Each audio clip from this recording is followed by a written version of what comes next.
Welcome to the Sonic Collective, where music's past meets its future. Join hosts Alain, Scott, and Darren Scott as we explore the albums, artists, and movements that shaped the music we love today. From legendary records and influential musicians to rising artists creating tomorrow's soundtrack, we're passionate about helping music fans discover what matters. While streaming algorithms push what they're paid to promote, we dig deeper, connecting you with the classics you need to revisit and the new artists you need to hear. Rediscover the music that shaped the past. Discover the artists shaping the future. This is the Sonic Collective.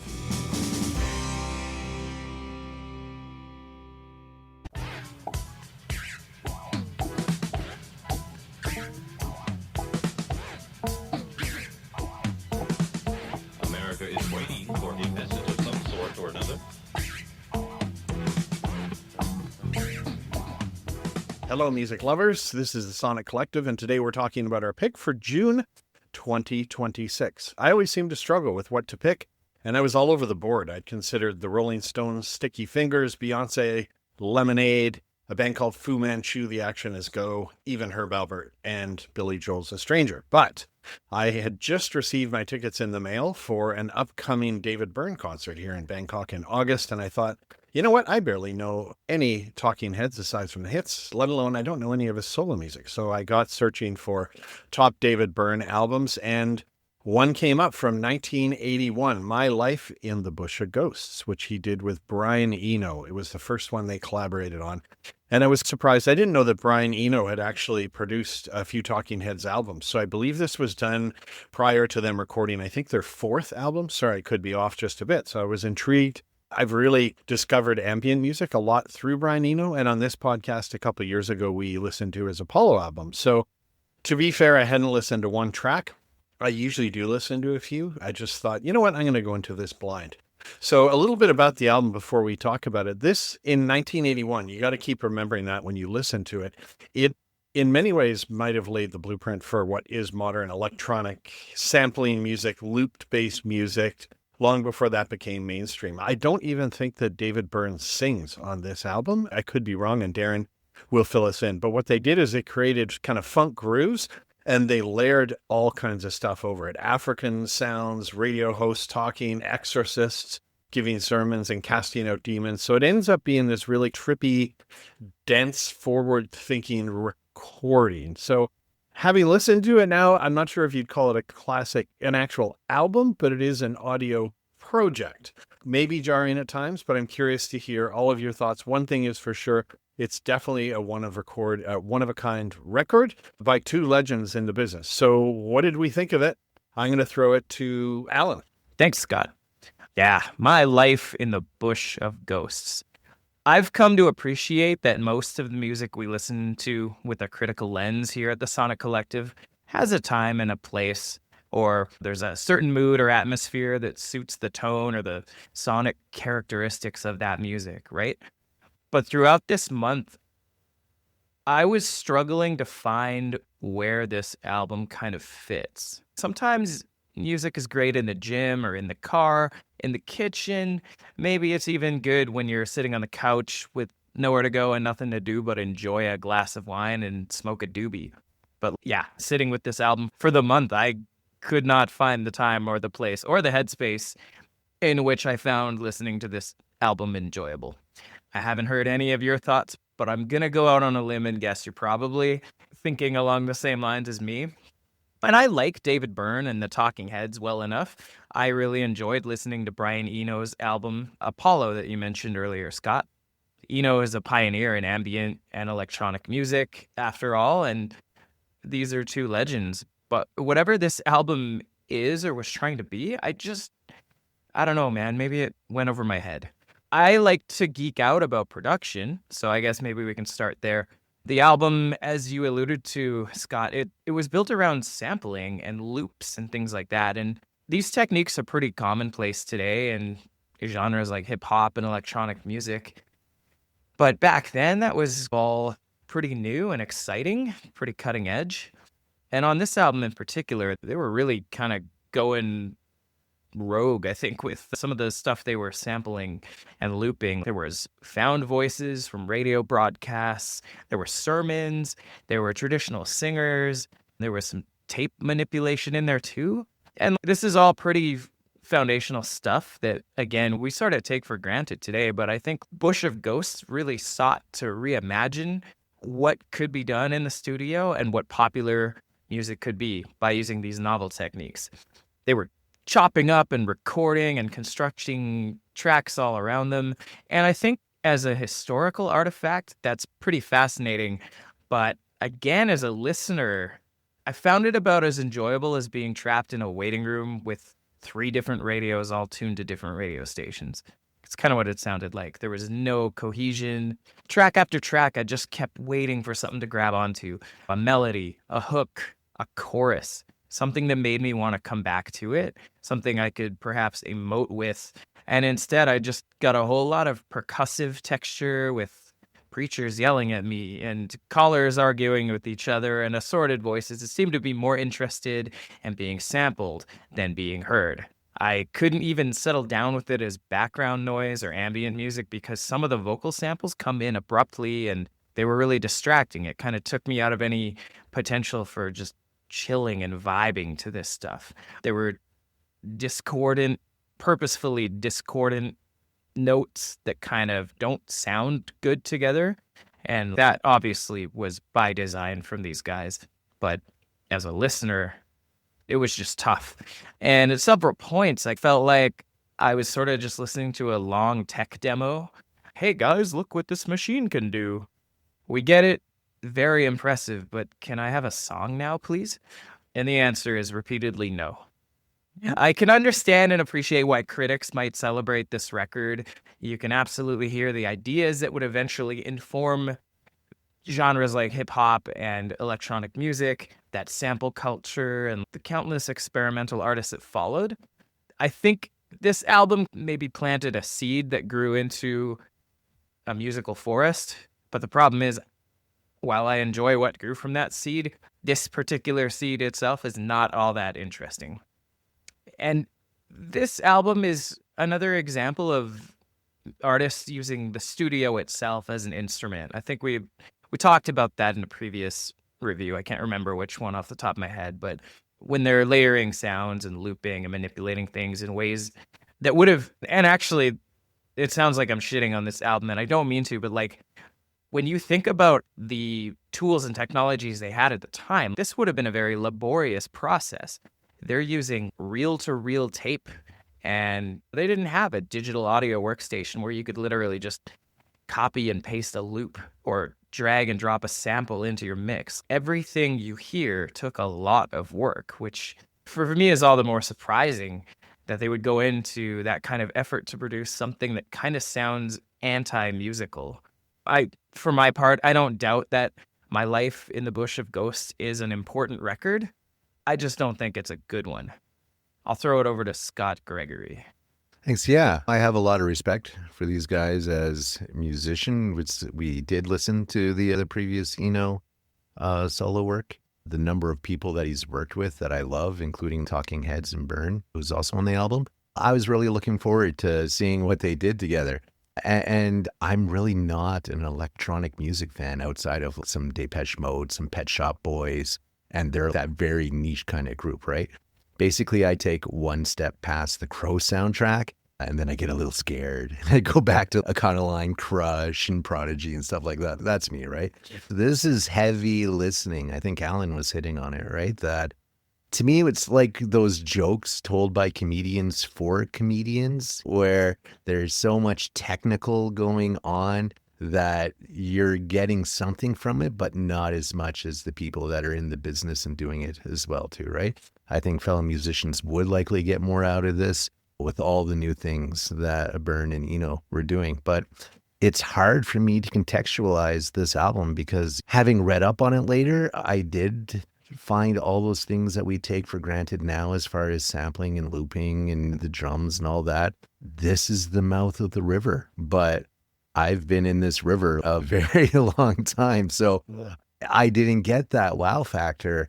And there's tons of musicians from the day like Kate Bush and all of them that were saying this is the first time we've ever heard anything like this. And I just didn't get that. And I'm a little bit jealous, right? I didn't get that wow factor from it, even though it's genius in its moment. It's just, this isn't that moment anymore.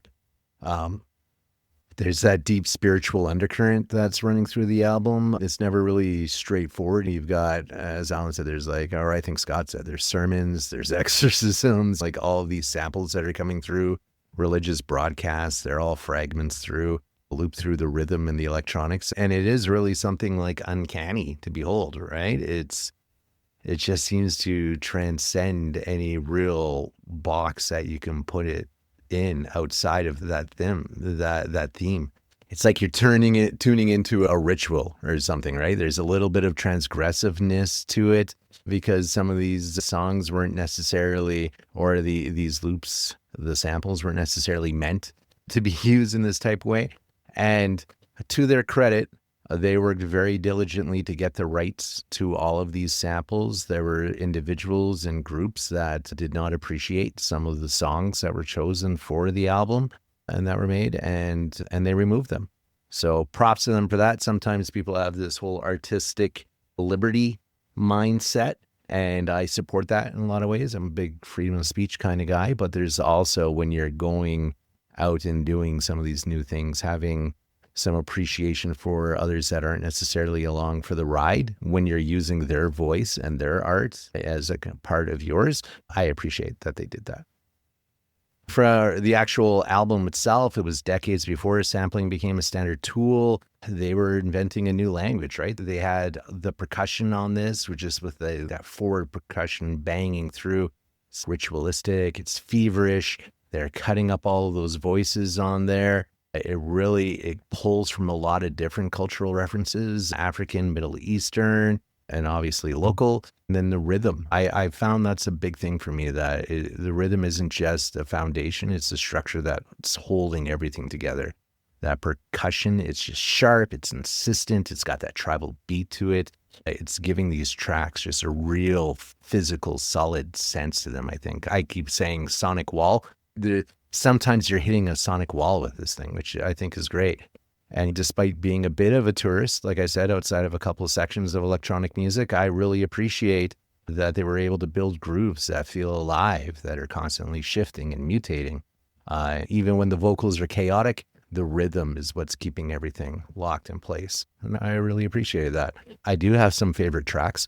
I wound up the first time when I was listening into it, I listened to the updated one with actually 18 tracks on it. And I wound up falling in love with solo guitar with Tinfoil, which is not on the original 10. Anyone listening to the original 10, you will not find this song. I highly recommend you go check out the 18 track one, because this is the one that closes that version out.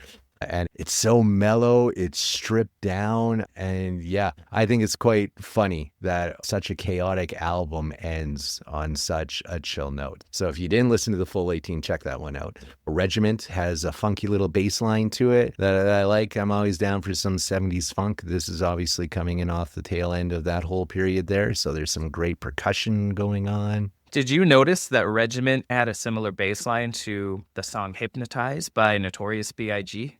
No, was that the sample for it, or? I asked my AI companion if it was indeed the sample, and it said no. Wow. But they sound very similar. I think the original Notorious B.I.G. sample was a Herb Alpert, actually. Called Fun Rise. Fact. Yeah. Oh, maybe And some what's the song estates you're can get mentioning, involved Scott? to make some money. Regiment? Is that which Okay, one? I'm gonna have to Regiment or solo guitar with tinfoil? Regiment.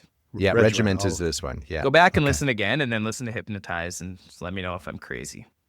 Now I'm going to have to go check that out, because now I'm super curious, right?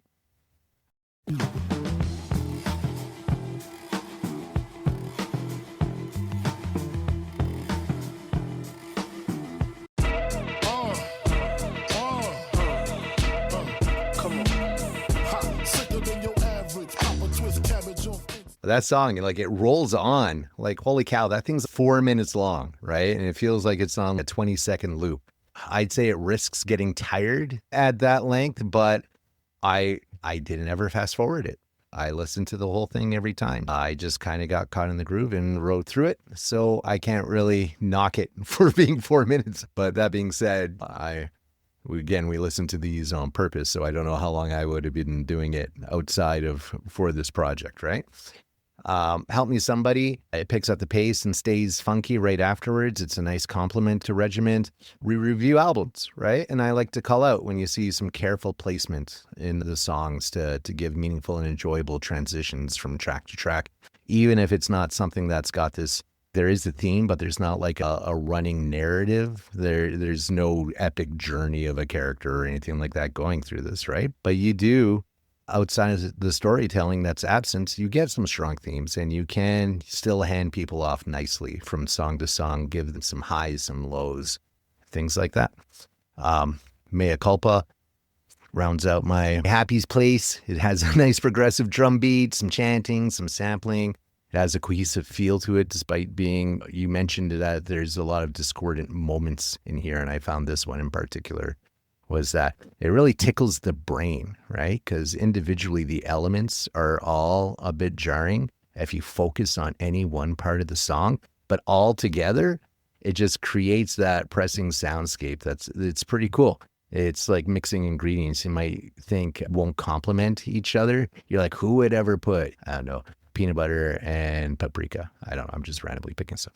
But it works somehow. I don't know if that works. You can follow up. Let us know in the socials if you hate me now for making you try peanut butter and paprika. but you know what I'm saying. But I think it vibes a little bit with what Alain was saying is there's a secret life, come with us, very hungry. Even Moonlight and Glory, despite there's some groovy bass in there, it really just feels a bit like a soulful Seinfeld theme song meets Pulp Fiction with the samples, right? The more experimental songs on the track just fell flat for me. And I think this comes back to that I'm in the wrong context to really appreciate it at this moment in time. I'm a fish in water, and you're trying to tell me, hey, this is really exciting. Look at this. And I'm just like, yeah, no, I've been living with this since I was born, right? But again, I think all of those contemporaries, with how just wonderstruck they were with these albums, I try and take all of that with a healthy dose of appreciation for what they did. Again, yeah, a little bit jealous on that front. Darren, what did you think? I think that it was weird, but weird is good. Whoa. I like weird. I'm down with weird, but yeah, you guys have covered it all, but from its era, it was recorded in 79-80. This was recorded before Remain in Light, the Talking Heads album. And actually after this, if you want to do a cool thing, maybe skim through this album and then go listen to Remain in the Light.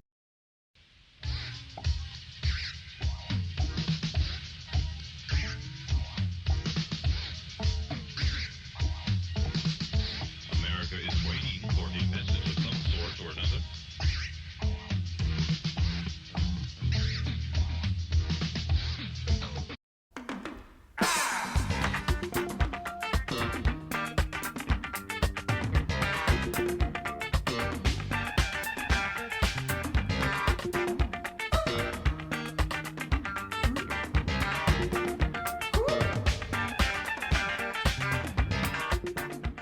The first track actually starts with a similar kind of African Afro vibe, like beat and layered. I'm like, oh yeah, it sounds like literally like an extension of what they were doing. This is an experimental, innovative, creative, well-designed in a way album, but it, first I read this, but the line that stood out to me, it's like far more influential than it is enjoyable. And I think that was like, that kind of, yeah, that's it. So, and I was also like, do you remember when The Matrix came out and DVDs came out and you had to have it, or when you heard about when record players, I collect vinyl, like you can find these old records, it's just like stereo sounds, like Traffic and stuff like that. And people are like, oh, I have to listen to what stereo is. Like that, this album was like that. It was something at the time that was so experimental, so weird and new. I think a lot of people would enjoy it just for that, and massively influenced, especially in the EDM or even Nine Inch Nails, like type space, who this influenced, like Chemical Brothers, like even Kanye West. There's no doubt that they set the foundation for a lot. And Alain said it. This wasn't done with Pro Tools and we're using this Descript software that I can just edit text and edit what we're saying now. These guys had to go and cut tape with like scissors and blades and then tape it back together and make it that way. And if you think of that, like, it sounds crude and basic and strange now, but they really laid the foundation for all hip hop sampling, everything like that. I guess there's examples of actual sampling before, but nobody really took it to where these guys did. So massive props for that. And obviously, and I think Alain, you said the word pioneer. And I was like, yeah, I think this is a pioneer album. It's historical, but it may not be that enjoyable to listen to. Anyway, I'll get into a few things about it. Obviously, it was a lot of sampling. One thing, too, and a lot of people like Paul Simon, his Graceland album was really credited for bringing in world music, but this really laid that foundation, and that was before that album. So I think that was cool. Some of the songs might start with a chant first, and then they would try and fit a rhythm underneath it. So they would construct them actual backwards. We recently did LCD Sound System, and there was a lot about that and how he created his songs and things like that, and would try to have off-timing beats. And I think the creativity and what they were doing was obviously way ahead of its time, but also heard it compared to Miles Davis' Bitches Brew. If you ever tried to listen to that jazz album, I have it. It is very deep and layered, like you appreciate for what it was, but man, hard to digest.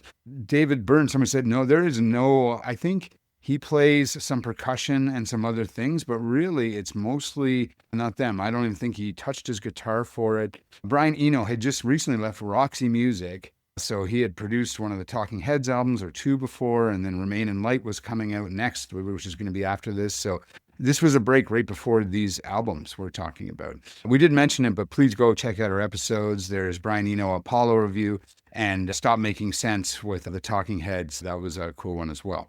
And cool that they actually did license most of the stuff. I guess there was some stuff they got in trouble later, and that was, somebody mentioned that some of the songs have been pulled. One was Quran, because they were reciting the Quran, and they were like, oh, same thing. I think that was cool as well. Scott Gregory, they kind of said, hey, you know what? We didn't really consider that, and we're fine. Like, we were just experimenting. We'll take it down. But the other one, they didn't clear some samples, so that one's been pulled as well.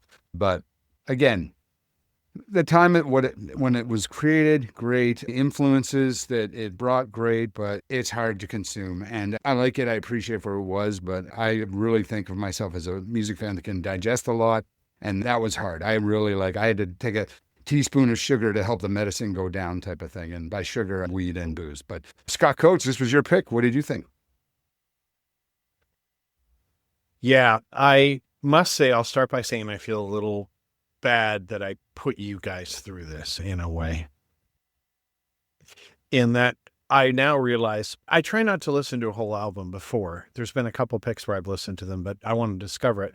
And I did search best David Byrne solo album, and this one came up on numerous lists. So I'm like, oh, I know Brian Eno and says it's the best, so let's do it.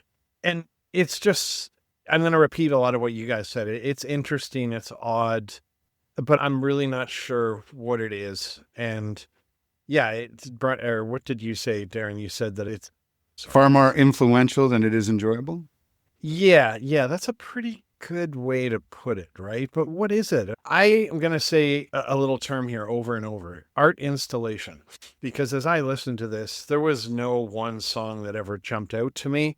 I can name you one song off it, and Scott G mentioned it. But other than that, there's some songs I went back and I'm like, okay, what songs did I not mind? Mea Culpa, kind of neat.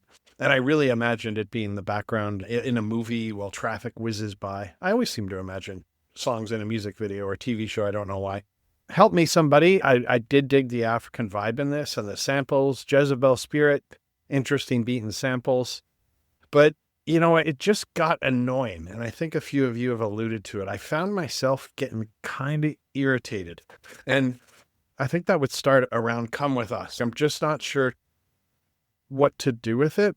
This seems like it should have stayed in the studio or in artists' homes. Hey guys, group of their friends got together on the weekend and they're like, check out what we did this week.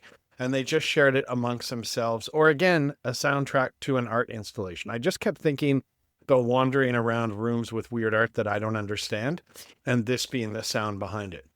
New Feet? Wow, I have no idea what that is. I am with you though, Scott G, and the solo guitar with tinfoil, it really then struck me as, oh, I can hear Apollo by Brian Eno straying in here. And I found it mesmerizing, that guitar. It's like 2 minutes or something. It's not very long, but yeah, I was downright exhausted and I found myself just feeling irritated and a little angry. Generally, by the time I hit Defiant and number 8 mix, like every time I'd get to Defiant, I'd just be like, is this thing over yet? I'd open it up, I'd see, I'm like, okay, I got 3 more tracks to go. So yeah, again, I feel a bit sorry for this. I don't see it as an album. It's just an art project. It's a piece of art. It's a statement, but it's not like an album for listening to and doing something, but a journey, not so sure an enjoyable one. Let's get into the scoring and hand it back to you, Scott G. So yeah, I don't think you have to apologize for putting us through this, right? Like, I'm not always here for a nice little Taylor Swift sing-along kind of thing, right? Like, I want some heavy lifting on some of these albums. And I really want to understand the history of music. And again, this is something that was extremely influential. There were some nice tracks on this. I like a good funky bass line and stuff like that. So it was just physically taxing sometimes, like by the third or fourth run through on it. So I do appreciate you picking this for sure. You don't have to apologize whatsoever, but I don't think the scores are going to be kind potentially. We'll see. Influence, it always comes down to, am I talking about how it influenced other people or am I talking about how it influenced me? And I'm not a electronic music kind of guy for the most part. This hasn't converted me, despite the religious theme. I am not a prophet of this genre. So I'm going to go for a 2 on influence, but I do give it a 4 for a recommend. You should listen to this. You should hear it. The sampling, the mouth of the river, I keep calling it. You should really go to the mouth of the river. You should see what it sounded like when they first started doing it. And that'll give you a context for all of the new technology, all of the new techniques that have been developed along the way. You can see the journey. You can't do that. You can't get a line without 2 points. And this is that first point. So I think it's very valuable for that. I think for the people that enjoy music the way that we do, it'll be important for them to listen to it. So 4 for a recommend, and I just pure average out to 3 on that. Darren, we're going in reverse order. Darren, what do you got? Okay, I like it. Reverse order. Yeah, again, experimental. I mean, I like that you called it a piece of art, Scott. It really is. I just did a whole series on Sled Island, which check that out. Very proud of it. Cool again. But you get exposed to genres and things that maybe you're not going to listen to every day, but it's cool to see it. You appreciate the art for what it is. And you kind of move on. Scott Gregory, I'm similar to you, but dissimilar. Like, I actually gave my influence a 4 because I think the influence of this album is like massive. And I'm speaking more just like what it did. Like, it literally laid the foundation for a lot of hip hop sampling, EDM as we know it, and a lot of genres. And so I think from there, I have to give it a 4. Did it influence me? Well, in the music I listen to, I guess so.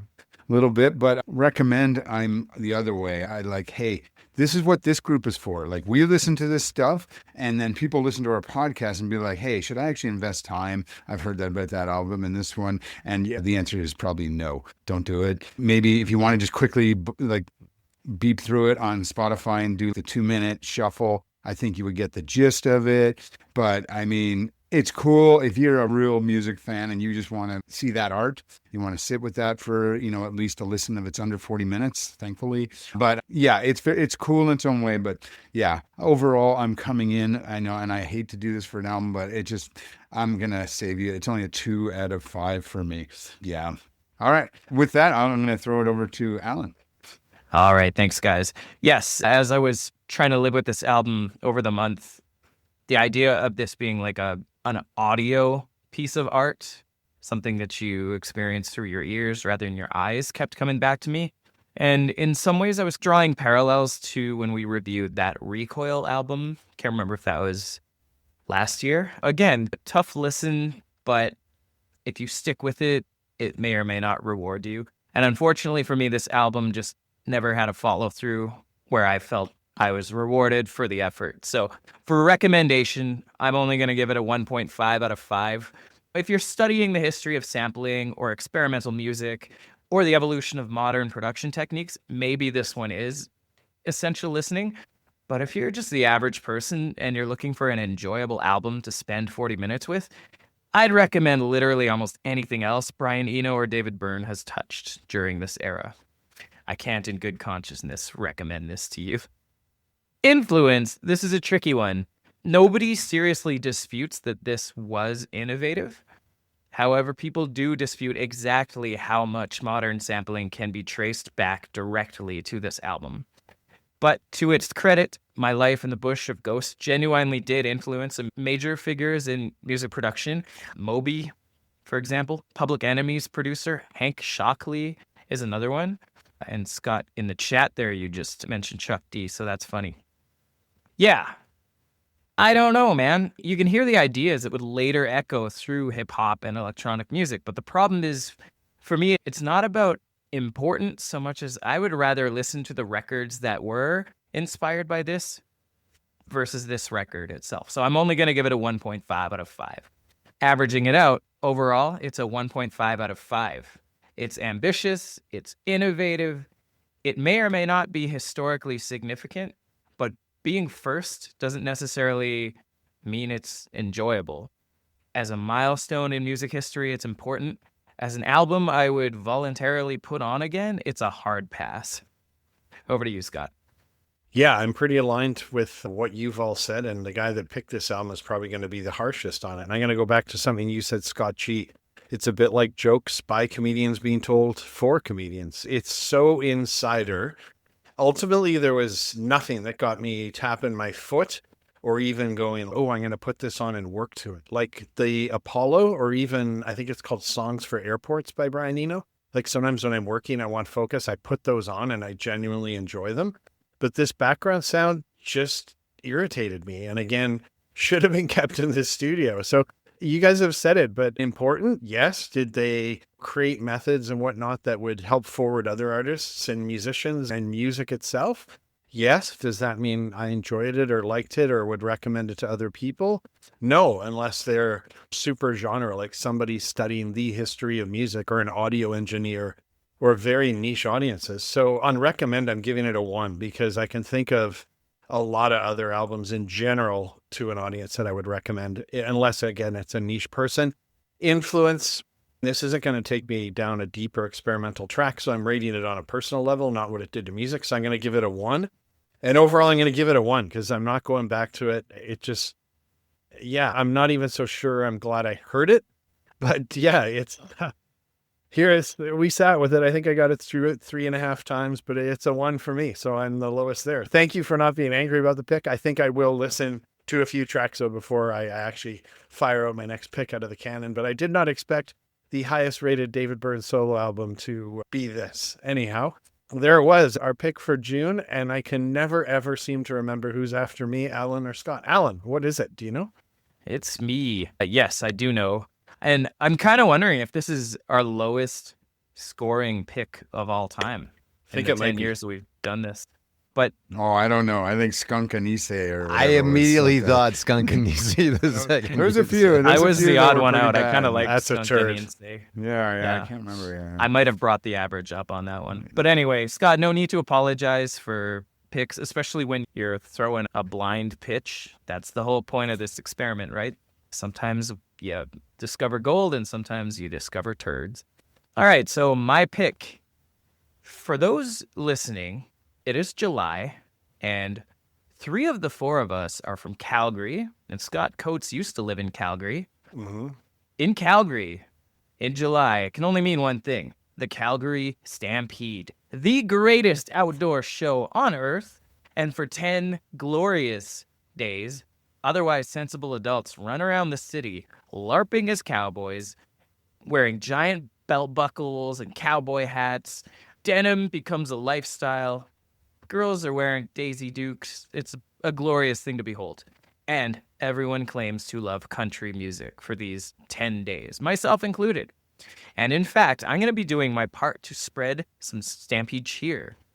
I'm playing drums with my friend Marina's band, a band called Cadence. You can check them out on Spotify or Apple Music. And we're performing a set at a Stampede breakfast. It's the kind of gig where people aren't really paying attention. They're going to be preoccupied eating stacks of complimentary pancakes and bacon. So way less pressure on me. But one of the songs in the set that we're performing is a Chris Stapleton song called Parachute. And that got me thinking that despite enjoying plenty of country-adjacent artists over the years, my actual Chris Stapleton knowledge is pretty thin. I know the name, I know the voice, I know he's well regarded in the space, but beyond that, I don't really know too much. So rather than continue bluffing my way through this Stampede season, I have chosen for us to review Chris Stapleton's 2015 album called Traveler. This is often the album described that kind of launched his solo career, helped establish him as one of the defining voices in modern country. And since I've somehow made it this far with ever sitting down and listening to it front to back, or any Chris Stapleton album for that matter, I feel like this is the perfect excuse to finally learn what all the fuss is about with this guy. So saddle up, partners, and let's see if Traveler earns its reputation, or if we're all just getting distracted by the shiny belt buckles. Yeah. Cool pick. Never listened to him. Yeah, I'm excited. I don't own any of his albums, but I like a lot of his songs. Before you sign out, Scott, I just want to add a couple things. One, we've changed our theme music. We had kind of a free music thing, but YouTube's starting to flag it. But I was very lucky, and I have a good friend, Conrad Sawatsky, known as Conrad Montana of the Les Gigantiques, a Calgary band. And so I made a new little intro, and we'll be using that. But thanks to Les Gigantiques. Merci beaucoup, mes amis. Merci. Yeah, right? Yeah. Yeah, so thanks to them. And we're going to be doing another little series where I will, maybe sometimes the guys will join me, but doing some more Alberta-based music things. Like I just did a thing on Sled Island, but it went really well. And I think finally, actually, and nobody said it at the end, and Scott Gregory, you should say this, but I think that pick just, it tastes like peanut butter and paprika. I'm going to go downstairs and try this right now. I got to put this question to bed. All right, everyone. Thanks for checking out this album for June 2026. Let us know what you thought of it if you're listening. And otherwise, let's buckle up, throw on our cowboy hats, and get into some Chris Stapleton. And we'll talk about that at the end of July, early August. Until then. Thanks for listening to the Sonic Collective. If you enjoyed this episode, help us keep great music alive by subscribing, leaving a review, and sharing the show with a fellow music fan. Be sure to explore a growing catalog of album reviews, artist interviews, festival coverage, and music discoveries from across Canada and beyond. The theme music for the Sonic Collective is Dust by Les Gigantiques from Calgary. Our thanks to the band for letting us use and feature their music. Be sure to check them out. Until next time, keep listening, keep discovering, and keep the conversation going. This is the Sonic Collective signing off.